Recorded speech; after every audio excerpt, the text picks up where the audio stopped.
It is a Thursday, the 3rd day of October 2023. Welcome to the Uganda Catholic Television. I am Sunday Gloria Aboch with the UCTV News. Let's take a look at what is making headlines for this bulletin tonight. In our news tonight, government urged to fast-track digitization efforts as IGG presents a biannual performance report. That we have to monitor that are highly digitalized. Our a journey for digitalization will require an estimate of $10 million. KCCA's Frank Rusa assures Kitezi landfill collapse victims of compensation. Community for their patience, for trusting that the government is working out a modality, and in due course it will be presented, and hopefully the matters will be resolved. Welcome once again. You're watching UCTV News with me, Sunday Gloria Aboch. The news in detail. The Office of the Inspectorate of Government has today presented its biannual performance report for the periods of July to December 2023, January to June 2024 to Parliament, urging government to fast-track digitization efforts and provide forensic and cybercrime training for oversight staff. The Inspector General of Government, Betty Kamya, also called for an expedited salary review for all public servants to ensure fair and equitable remuneration. We appreciate Parliament for enacting and enabling laws and appropriating the budget for execution of the Inspectorate of Government mandate. We also applaud your effort, Madam Speaker, and that of the committees on Legal and Parliamentary Affairs Committee and the Budget Committee that enabled the Inspectorate of Government budget to be increased from 79.4 billion to 81.7 billion in this current financial year. We appreciate that. You've heard us speak, Madam Speaker, that a scientific research was done, and this country is estimated to lose up to 10 trillion shillings per year to corruption. If the Inspectorate of Government was adequately funded, this figure could significantly come down. 10 trillion per year is nearly 44% of our domestic revenue, generated revenue. So when 44% of domestic revenue is lost to corruption and nothing much is done to stop that, I think is overlooking a very important sector of the economy. And in July to December 2022, we received a total of 1,068 complaints. The following year, the same period, they had risen to 1,276. And in January to June, they had risen further to 1,309. I know you're creating awareness to the public about corruption, about misuse of government funds and that kind of thing. I want you to really increase on that awareness outside there. Create a lot of awareness. Create friendship with these people. When you create friendship with these people, they will be able to tell you so and so, Patricia took this. and that's why that will be a starting point.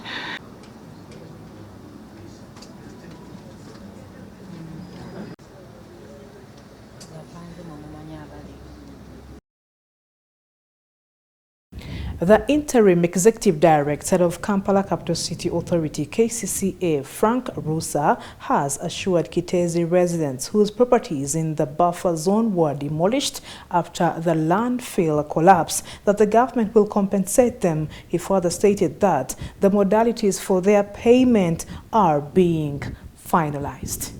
I and my colleagues felt that one of the first priority orders of business is to come and have a first-hand experience of the situation at Kitezi. A lot of things have happened ever since the most unfortunate news of the garbage slide on the 10th of August. We have seen, for example, behind me you can see that a river has formed, a river of water and leachate, and covered neighboring houses. I'm told about 71 houses have been submerged or partially submerged. We are in the process of trying to mobilize equipment to take down those slopes behind me so that we can have a lower level so that the water on this side can flow upstream.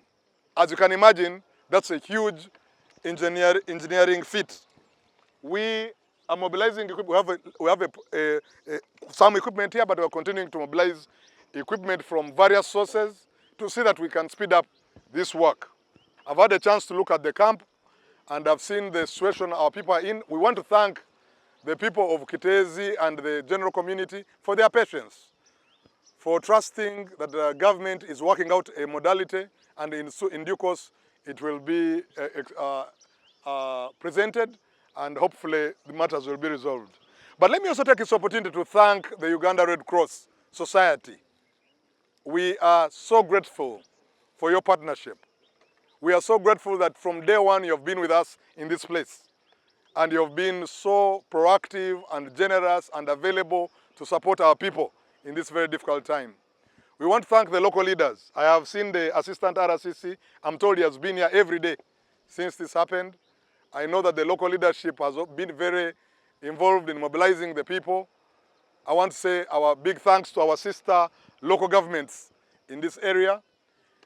I want to encourage all the leaders, political, technical, and otherwise, to keep working together as we try to resolve this most unfortunate incident and the aftermath of it.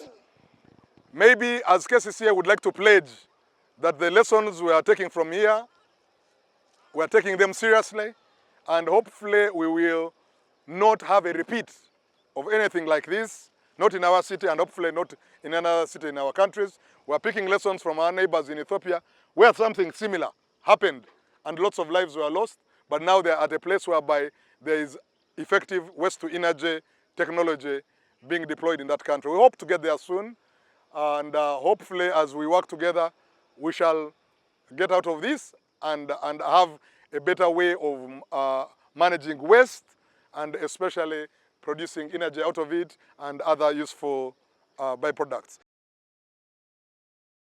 The Uganda Bureau of Statistics, UBOS, has released the National Population and Housing Census 2024 report, revealing that Uganda's population stands at 45.9 million people as of May 2024. The report, signed by the Prime Minister Robina Nabanja, State Minister for Planning Honorable Amos Lugolobi, and UBOS Board Chairman Dr. Albert Byamgisha, highlights demographic and socio-economic trends. Christians make up the majority of the population, with 8 out of 10 Ugandans identifying as Christian. Catholics lead at 37.4%, followed by Anglicans at 30.0% and Pentecostals rising to 14.7%.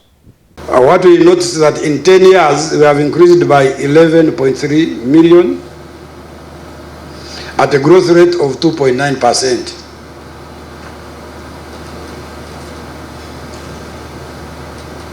And this is the distribution by gender. So females are 53% and male are 47%. Later, when you delve much into the issues of life table, you will see that ladies have high chances of living longer than their male counterparts. So I think that's why this ratio is like this.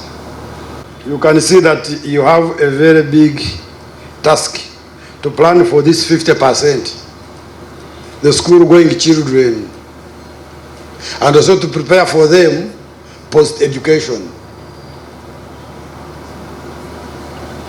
The other cases on these 18 to 30, where are they, what are they doing, and how are they? We shall be giving you that information. We go to the population pyramid. This one is the description of how we are spread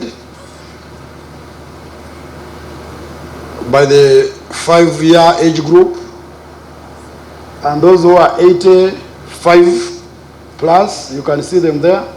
This increase in population could likely be an outcome of the government's priorities in the health subsector over the years, mainly on immunization and rollout of health center 4s, the upgrade of health center 2s to 3s, the construction of some hospitals, and of course some districts have hospitals, others are yet to get, and the regional referral hospitals, including the national referral hospitals.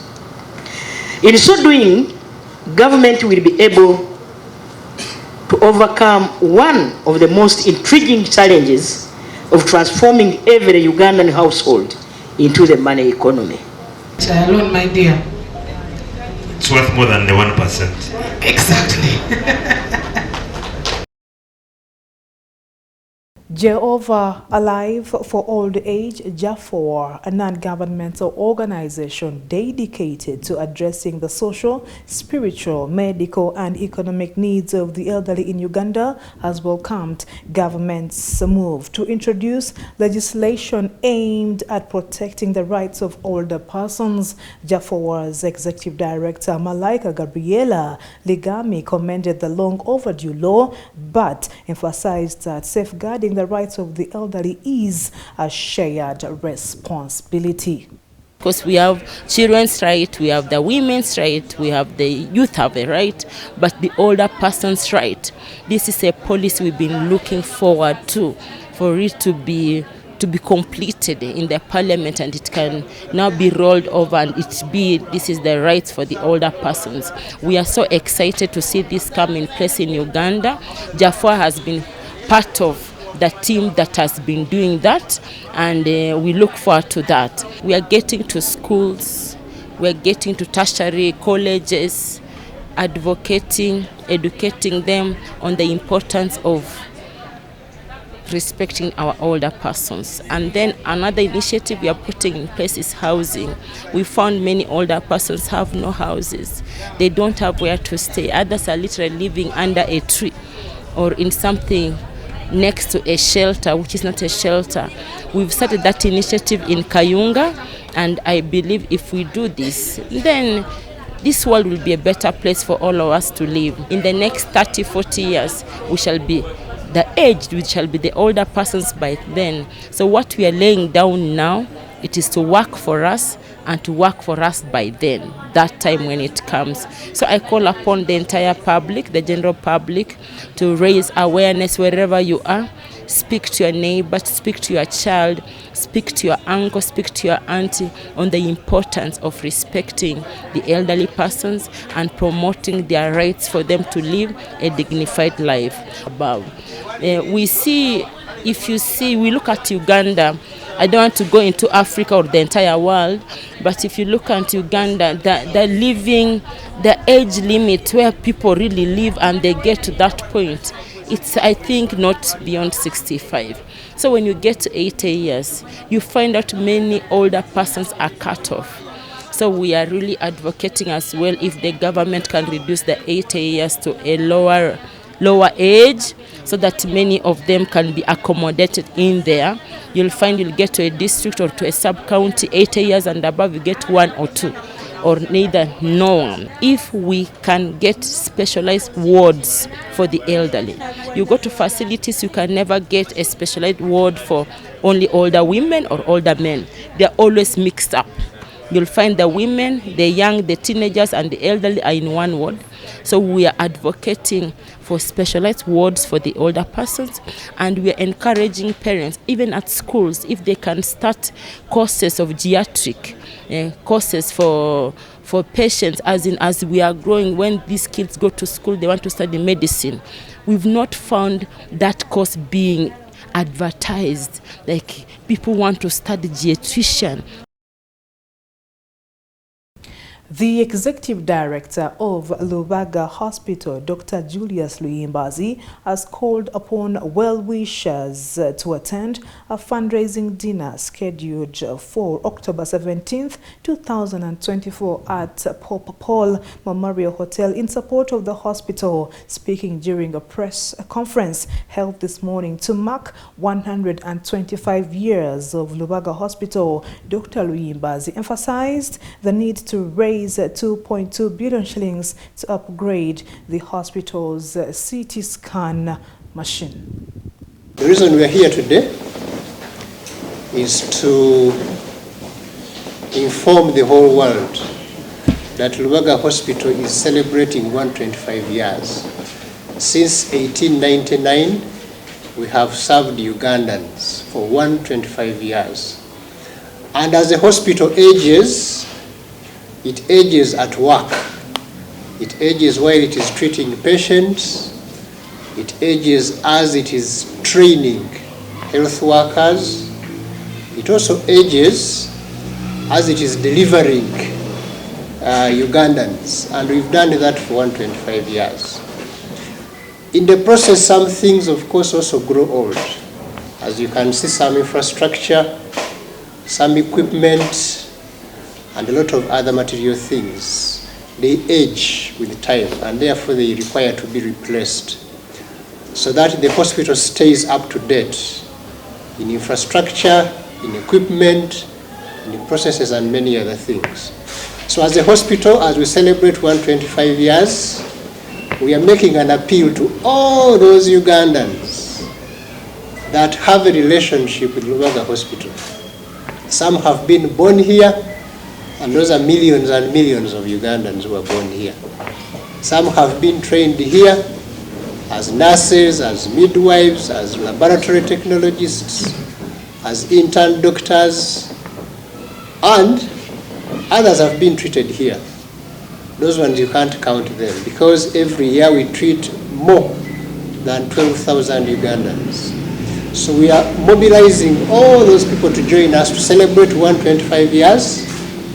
But in the process, we also want to fundraise and rejuvenate the hospital so that it does not look its age. So on the 17th of October, which is 2 weeks from today, we are having a fundraising dinner, which will be held at Pope Paul Memorial Hotel, and we are inviting all those people that have a relationship with us to join us, celebrate, fundraise. It's not just a fundraising ceremony. It's an opportunity for us to get involved in something meaningful, something with purpose. And with that, we are going to take a break. Uctv News will be returning with more stories.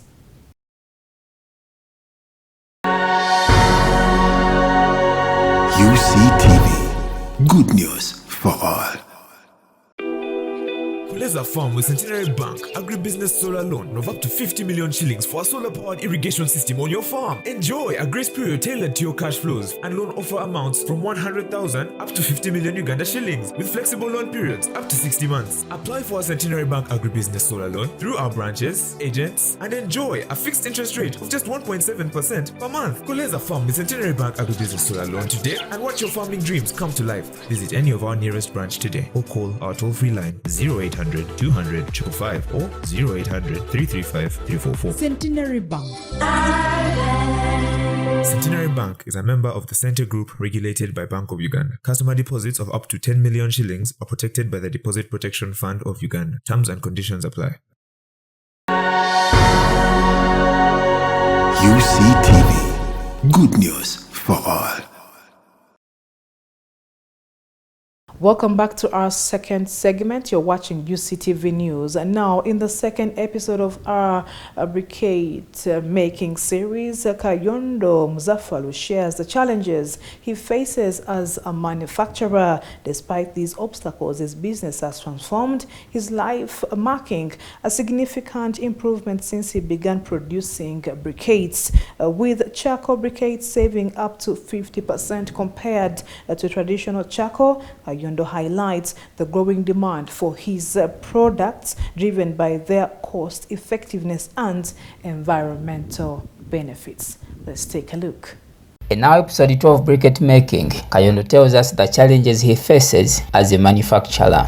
The biggest challenge is that always capital is a challenge. Capital is a challenge because if you have enough capital, you can get enough space. If you have enough capital, you can get raw material. It is easier for you to get raw material. If you have enough capital, you can improve. Now, for example, last year we don't have a mixer. We do mix this charcoal dust manually. But if I had a mixer, now for example, if I mix like 10 sacks of charcoal dust, it can take me like 3 to 6 hours. But if I have a mixer, within 30 minutes, 1 hour, it's done. That's why I said that if we mix today, then we produce the next day. But if I had a mixer, we mix in the morning, then in the evening we produce. However, this business has transformed his entire life, and there is a significant difference from the time he started making briquettes. Because for me, since the first phase of COVID, I entered this business, so that's where my life goes through. I earn a living, even my boys. So far, I started with one boy, and now they are 5. During holidays, my daughter and my wife come. I pay them, I pay school fees for my kids. Since charcoal briquettes save up to 50% compared to the ordinary charcoal, Kayondo says that there is a very big demand for his products. The demand, I can't even handle. The demand is high. The demand is high. That's what I can assure you. Because this thing saves like 50% compared to the ordinary charcoal. So when the poultry farmers during brooding stage, saves a lot. The saunas, they do use this honeycomb. Cooking in restaurants and hotels, they use both briquette sticks and honeycomb. Then even domestic use at home. Yeah, the market is there. I have some people who come. People always come from different areas looking for them. Now there is even these, we have these, we call them blockers. The moment they know that you are there, they always come to you. Yeah, but if someone needs my number, because I have different customers from Mukono, Kansanga, Wakiso, Kakili, places around Gayaza, Kayunga. So they do call me, I send them, I put them on a taxi. Also others use a border. Charcoal briquettes are sold at friendly fees, and yet they can be used by both domestic and business users. Here we sell it at 1,500, though when you buy it on an outlet, they sell it to you they sell it to you at 2,000. Now a kilo of these charcoal briquettes here, we sell it at 800. When you go outside there, they will sell it to you at 1,000. If you were to cook beans, a kilo of this can cook like 2 kilograms of these charcoal briquettes. Then this one depends on what you want, because there is a school we supply. They cook 45 kilograms of beans, but they use 4 of these, only 4 of these to cook 45 kilograms of beans. When it comes to environmental conservation, charcoal briquettes are more friendly since they produce no smoke. They produce no smoke. Since that charcoal dust is carbonized, the other thing which smokes is out, so they produce no smoke. And even the poultry farmers, they prefer these ones because they produce no smoke and they save 50% to ordinary charcoal. So business-wise, instead of using charcoal, and even to keep our environment, our ecosystem, it's better to use charcoal briquettes than cutting down trees. Now someone will ask me, where do we get that charcoal dust? We carbonize. In our episode 3 of this story, Kayonde will explain to us where the entire idea started from before it came to Uganda and what it takes for one to learn how to make charcoal briquettes. M. Frank, Uctv News. Now, northern Uganda continues to grapple with the aftermath of conflict, and the call for peace remains urgent. Local leaders and institutions, including the church in Kitgum, are at the forefront of efforts to heal the scars of the war through empowerment and education. However, the region's youth, who make up half the population, still face significant challenges such as unemployment and lingering trauma. Despite this, the church's active role in peace-building initiatives offers hope for a brighter and more secure future. Let's take a look. Peace is supposed to be embraced by everyone, and the struggle for peace must be embraced by everyone. All of us, regardless of our vocations, regardless of our standards or status in society, all of us, we should be able to embrace peace and struggle for peace everywhere. Humanity needs peace, and if that is the case, then it is incumbent upon us that all of us embrace this struggle for peace. It means they are not peaceful within themselves, because if there are issues, if there are challenges, if there are barriers, and if there are problems, and you hear a lot of complaints, it means these people are affected. And this affects their thinking also negatively, because they don't participate in progressive work. And this also makes them not to be peaceful in the community. And this has caused a lot. For the last 6 months, we have been finding a lot of insecurity, and this insecurity is being caused by who? Mostly youth. Government could bring the system of rehabilitating brain or human character.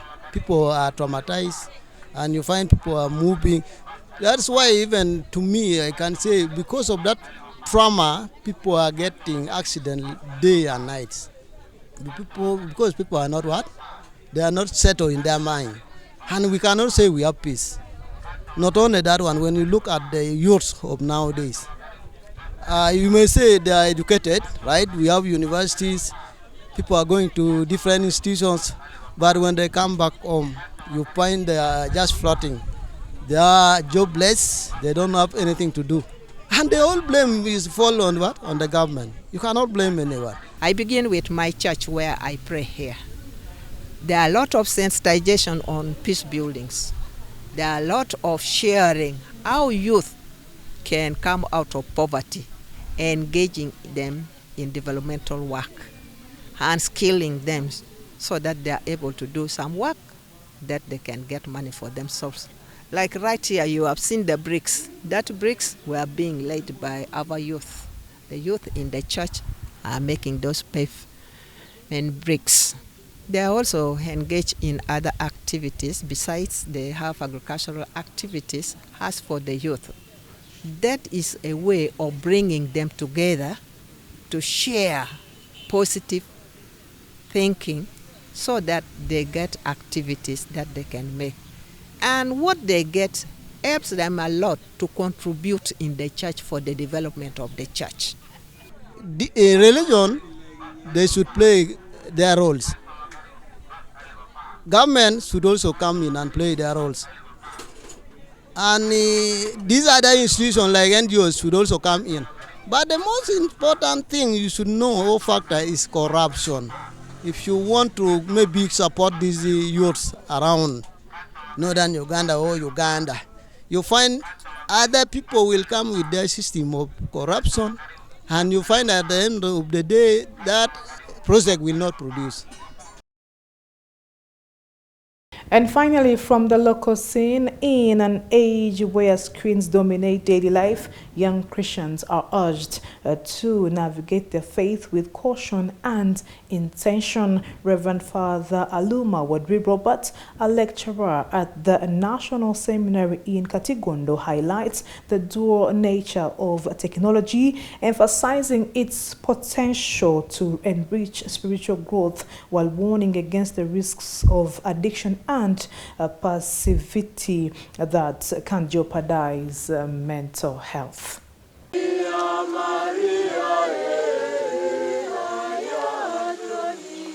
Some youth, interestingly, use technology for prayers, for their spiritual growth. In this, using these gadgets like the phones, they are able to recite prayers, and now there is also Bible. In the internet, they can download, they can connect friends, they can connect prayers, say you say prayer for me. So that is positive use of technology, the use of tools like internet, computers and phones. Getting too much used to it, what is called addiction. Some are too much used to these gadgets like phone, like computer, like television. With smartphone, you can do many things. At the end, they don't do things that are in their way of living. So they get addicted, and addiction is sickness. That means you cannot balance the use of this technology for the good. So you find some become lazy. The laziness becomes part of them because using this technology many times is passive action. If you are watching TV, for instance, you are not very active. You only sit down, you may laugh, you get entertained, but it's not active kind of entertainment. It is passive. When you are on computer, you are playing games, watching TV, rather films. It is many times inactive kind of involvement. So that way they become lazy. The addiction causes mental issues. Another thing is when you're exposed to these screens, whether of computer, of TV or of smartphones, there is a way they affect your eyes. So too much of this exposition affects the health at the end of it all. Take that which enhances their life and use them responsibly, and also work on the negative elements that can affect their lives and that can make them not to be responsible future leaders. Thank you very much for watching Uctv News here on the Uganda Catholic Television. We are going to take another break, but we'll be back with the Rome reports.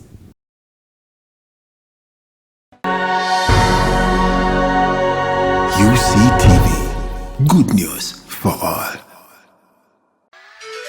At Centenary Bank, we know that agriculture is more than just a livelihood, it's the heartbeat of our nation. That's why we've created the Centenary Bank Agricultural Product Suite, designed to meet the unique needs of every farmer. From planting and nurturing to harvesting and selling, our products are tailored to your needs with flexible repayment plans, grace periods, and cash flow based on loan structuring. At Centenary Bank, we are committed to turning your hard work into lasting success. With us by your side, your produce reaches the market and your dreams become reality. Visit any of our nearest branch today or call our toll-free line 0800 200 555 or 0800 335 344. Centenary Bank. Centenary Bank is a member of the Center Group regulated by Bank of Uganda. Customer deposits of up to 10 million shillings are protected by the Deposit Protection Fund of Uganda. Terms and conditions apply. And with that, it's a wrap here on the Uganda Catholic Television. Uctv News will be returning tomorrow, same time, same place. Good evening and good night.